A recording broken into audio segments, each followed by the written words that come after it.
Okay, so let me start with a question. Have you ever walked into a networking event and thought, okay, well, what am I supposed to do now?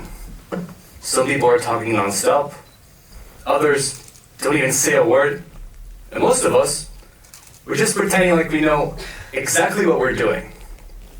I'm 16 years old, and I've been to debates, conferences, events, and many more networking situations than I would have imagined at my age.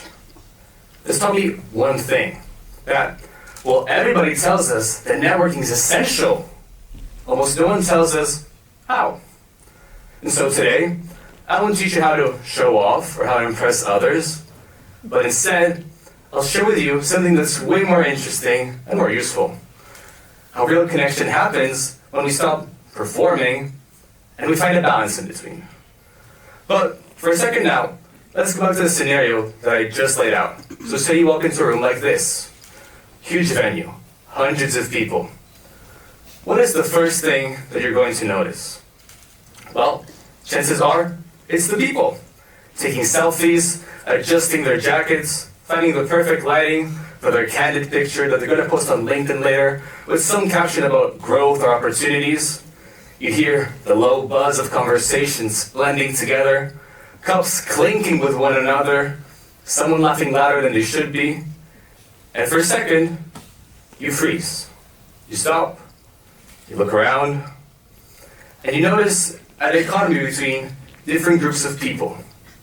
On one hand, you have what I call the show-offs, the ones that are interrupting you. They speak louder than you. They're in your face all the time. But on the other hand, you have the opposite. The ones that are just there. They're on their phones, they're having a drink. You can tell they want to leave. But then in the midst of that, there's you. Trying to act composed, natural, remain normal. And so at this point, most people are presented with a myriad of opportunities to choose between. Yet, the majority will opt for one of the following three. Option A, you remember your introduction you planned, and you start using it. So, hi, I'm this person, I have a degree in Y and a background in Z. Average. Option B, you go back home. It's probably the worst option because essentially, you've just wasted your time going to the event. But that being said, most of us will choose neither. We'll go for the third option, option C, which is pretending like you know exactly what you're doing. This one's tricky because it makes us think that we're doing something when in reality we're accomplishing near to nothing. And so this brings you to a point that I've learned after being in many of these rooms, which is that when going to networking, people don't come in thinking about others. This is a myth. Everyone, at all times, is focused on themselves and themselves only. So they come in thinking, well, who can I speak with? How can I make this worth my time? What can I gain? And even if it's just a single thought in their head, it changes everything about them. So their tone, their body posture, body language. This is why conversations can begin to feel forced or tense, as if both sides are waiting for something to happen, instead of just listening to each other. Now, the issue with this approach is that in real life, things don't grow or happen when only one side is pulling. Everything needs some sort of balance. We see this in nature all the time. We have light and we have dark. We have summer and we have winter. Everything grows because there is a balance. So, if you come in thinking about yourself, you're breaking the connection before you even made one. Now, important to know that thinking about others doesn't mean that you need to shrink yourself. No. What it means is that you need to create a space wherein both parties feel like the exchange actually matters. So say, for instance, a recruiter walks into a networking event and meets someone with curiosity or determination that they haven't seen in years. Or another person walks in with years of experience in an industry and they meet someone else in the same industry that solves problems entirely differently. Or a young person finally feels like they've been taken seriously for the first time. It's important to understand that you can't just push for things to happen. You need to find a compromise in between. This is also connected to one of the issues that I see in networking, which is that people often fall in extremes. So on one hand, You have, again, the ones that are selling themselves. They're taking up more space than you. They're interrupting you, speaking louder than you. And on the other hand, you have the ones that are shrinking themselves with their body posture. They're listening to you, but they don't really talk back. They're waiting for someone to come to them first. In practice, none of these approaches really ever work out. From my experience, true networking happens when you're not dominating the conversation, but you're not hiding either. So, you speak when you have something to say, and you stop when it's time to listen. You're curious, but you don't forget who you are. You know what you want, but you don't just think about what you want. And so once this clicks, you'll notice many things start to happen. Conversations, they feel lighter. People will stay for longer.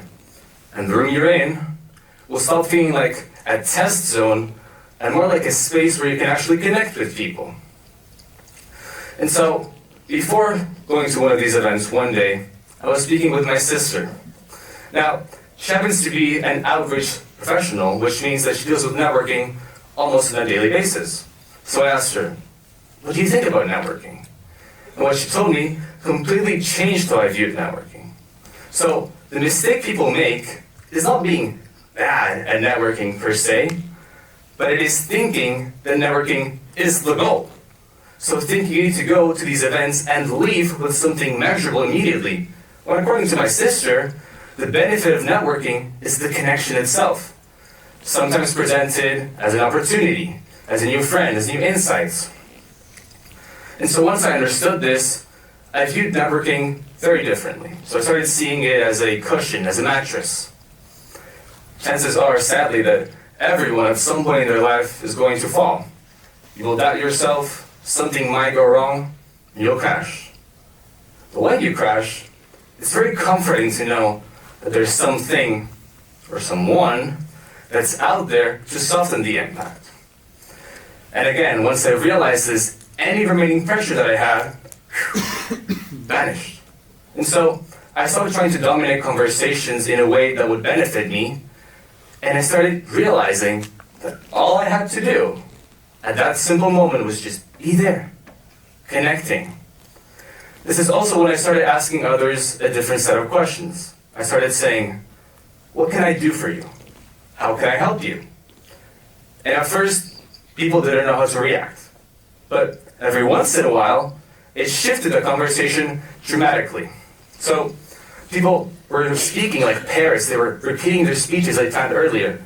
And this question made them stop and begin to sound more human. So this also brings me to something that's very personal to me, which is that when looking back at all the events that I've been a part of, what stays with me are not any roles or titles that I might have accumulated, but it is the people, the conversations we had, the small instances that I still think about regularly. So I'll give you an example. At a fundraising event for Goza's Education from the Middle East and North Africa region, I wasn't there thinking about myself, but instead, I wanted to know why others were there, what brought them there. And at one point, I realized that someone in the crowd had the same needs and values with the work that my mom does. And so I connected them. That's it. So I didn't come in with a big, prepared master plan, no. Instead, all I saw was two people that cared about the same thing and linked them together. Now, at the time I was 15, and this connection is still lasting to this day. Every once in a while, my mom will tell me how she's grateful for the fact that I connected them, because had it not been for that, she would have not just missed one opportunity, but a whole row of doors that were waiting for them to be open. This also brings me to a point that I've learned from a book by Ray Dalio, which is that when making decisions, people often center themselves around the first order consequences, or the immediate aftermath. But they often don't take into account the second or the third order consequences. So say for instance you're going to the gym. The first order consequence can be to feel pain, right? This is normal. But the second and third order consequences can be having a better physique, being healthier overall. The last two significantly outweigh the first order consequence. Yet so many people still choose not to go to the gym. So, For networking, this is the same. The first order consequence is awkwardness. The feeling of not knowing what to do in a space that you're not familiar with. Again, this is normal. But the second and the third order consequences can be a new opportunity, a new mentor, new insights, your own confidence, can be anything. I'll give you another example. At a Women's Day event, I didn't come in thinking, well, I'm a man, this isn't for me. Instead, I wanted to get out of my comfort zone. So I had conversations. Those conversations then turned into relationships. And those relationships later gave me opportunities to speak, right? Another example. At a school fundraising event, I didn't leave with any material gain. But again, I spoke with people. Some of them became my friends. And yes, we have like decades of age gap, but so far this hasn't been any issue. And at one point, one of these friends introduced me to a mentor. This would have never happened by just having one conversation, but it did because we kept on talking conversation by conversation over time. So, all the instances that I just laid out, I didn't prepare, I didn't rehearse, or I didn't even think about any of them before they happened. And that's exactly my point. You're never going to know what you will take out from a meeting when you walk in. Again, sometimes it can be an opportunity, a friend, your own confidence, or self-esteem. So, this is why networking really comes down to enjoying the process of doing it, one by one. Again, this cushion that you're building, you're not just going to build it the day you need it. No, you will build it over time, connection by connection. And this is especially important for young people. I've been in many rooms where there's a blend of young people and experienced professionals. And the young people, despite being innovative, bold, creative, they choose not to speak up because they fear that someone else in the room might know better. And on the other side of the coin, for the professionals, this is even worse because they come in expecting these bold, new, fresh ideas, but the ones who have them are too afraid to showcase their talent. So, you don't need to be older to add value. You don't need to ask questions. You don't need to ask permission to ask questions. You do need to ask questions. And you certainly don't need to act like someone else to deserve a spot in the conversation.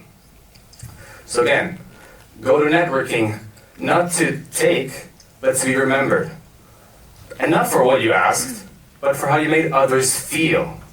Networking is something that you're going to build. And you don't build it by just acting like a parent, repeating a speech that you planned earlier. No, you do it by actually listening and by having meaningful conversations. So the next time you walk into a networking event in the likes of this, don't ask yourself, well, what can I get? Instead think, how can I connect? Ask yourself what you can offer, even if it's just your curiosity. This is how actual connections actually start. Thank you.